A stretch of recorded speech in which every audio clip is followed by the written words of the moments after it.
Magandang hapon mga kadayo, hapon na naman, magluluto na naman po tayo ng ating ulam sa hapunan. At ang lulutuin po natin ngayon ay ginataang isda. Ang isdang gagamitin po natin ay yellowfin tuna. Tara mga kadayo, samahan nyo ako magluto ng ating ulam sa hapunan. Nandito na po mga kadayo, ang ating mga gagamitin sa ating lulutuing ginataang isda. Itong yung yellowfin, ano? Meron po tayong tangkay ng pechay, yung ating bawang, sibuyas, luya, siling berde. Meron din po tayong ilalagay mamaya na siling pula, yung maanghang. Ayan po yung ating 2 pirasong yellowfin tuna. Katamtaman lang po ang laki. Malinis na rin po yan. At makita nyo, ito yung ating dahon ng pechay. Ito na mga kadayo, umpisahan na po natin magluto. Papainitin lang po natin itong ating paglulutuan sa ating ginataang isda, ano? Ayan, hayaan lang po natin uminit itong ating paglulutuan at dito po natin igigisa yung ating mga sangkap. Maglalagay na po ako ng mantika sa puntong ito. Ayan, paiinitin lang po natin yung ating mantika at mamaya-maya po ay igigisa na po natin yung ating mga ricado. Huwag na natin patagal mga kadayo. Igigisa na po natin itong ating bawang, sibuyas, ayan. Pagsabay-sabayin ko na lang po itong ating mga sangkap mga kadayo, no? Para mabilis po itong ating pagluluto dito sa ating ginataang isda. Ito po yung pinakamadali na pagluluto ng ginataang isda. Ito po yung aking pamamaraan. Nilagay ko na rin po dito yung ating luya. Ngayon, igigisa lang po natin, isasangkutsa lang po natin itong mga sibuyas, bawang at luya po natin. At mamaya-maya po, ilalagay na po natin yung ating isda. Sa puntong ito mga kadayo, ilalagay ko na po itong ating hiniwa-hiwang isda. Ipapatong ko lang po dito sa ating nagisang sibuyas, luya at bawang, ano? At mamaya-maya po, tatakpan po natin.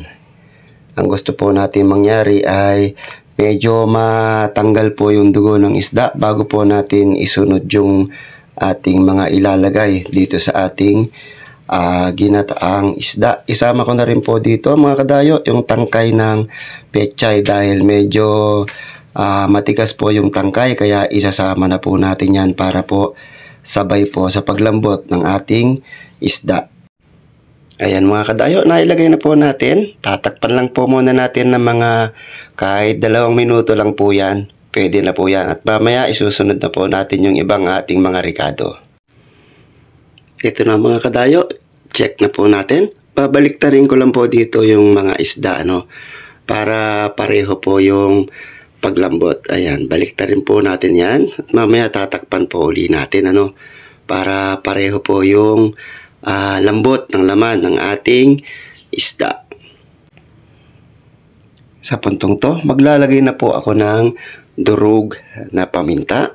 Ayan, sunod-sunod na po yan mga kadayo hanggang sa makompleto po natin yung ating mga ricadong ilalagay. At mamaya, panghuli pong ilalagay natin yung ating dahon ng pechay.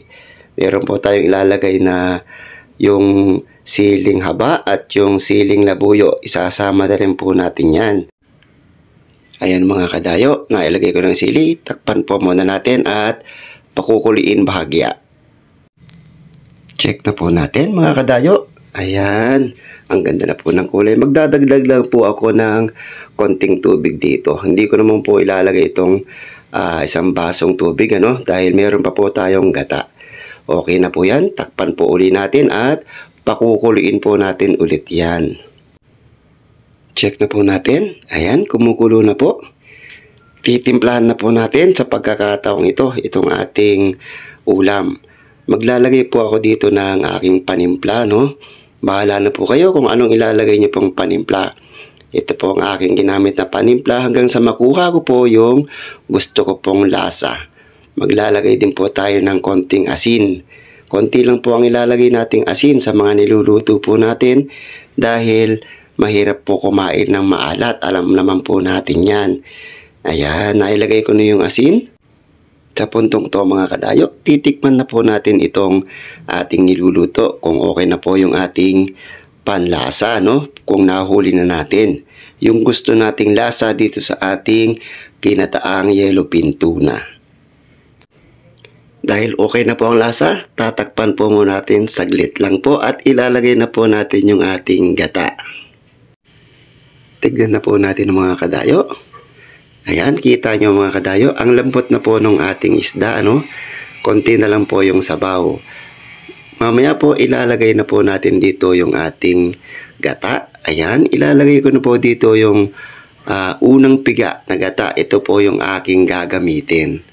Ayan, pakukuliin po natin mamaya yan at malapit na pong maluto itong ating ginataang yellowfin tuna. Sana'y nagustuhan nyo mga kadayo itong aking paraan ng paggagata. Simple lang ang paggagata sa akin, hindi na po yung matagal na proseso. Itong pagluluto ko ay napakadali lang po nitong paggagata. Takpan po muna natin at pakukuliin lang po natin ulit.